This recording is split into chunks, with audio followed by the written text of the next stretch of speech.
తూర్పు చాళుక్య చక్రవర్తి దానార్ణవుడు రెండవ అమ్మరాజు మధ్య వారసత్వ పోరు జరిగింది.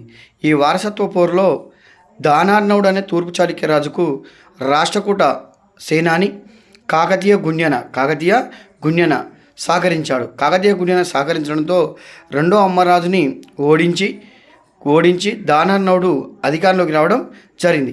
అట్లా దానార్ణవుడు అధికారంలోకి రావడానికి కారణం కాకతీయ గుణ్యన కాబట్టి కాకతీయ గుణ్యన అనేవాడు ఆయురారోగ్యాలతో ఉండాలని చెప్పేసి దొమ్మన శర్మ అనే బ్రాహ్మణుడు కార్పటి వ్రతం చేశాడు.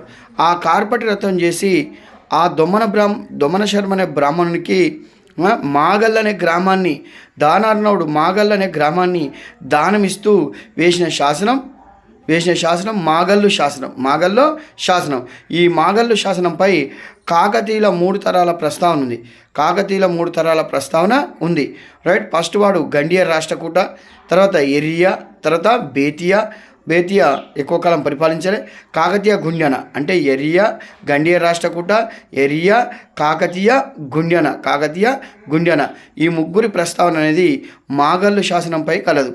అంటే మాగల్లు శాసనం అనేది కాకతీయుల గురించి ప్రస్తావించినటువంటి తూర్పు చాళుక్య శాసనం, తొలి శాసనం. దీనిపైన మూడు తరాల ప్రస్తావన ఉంది.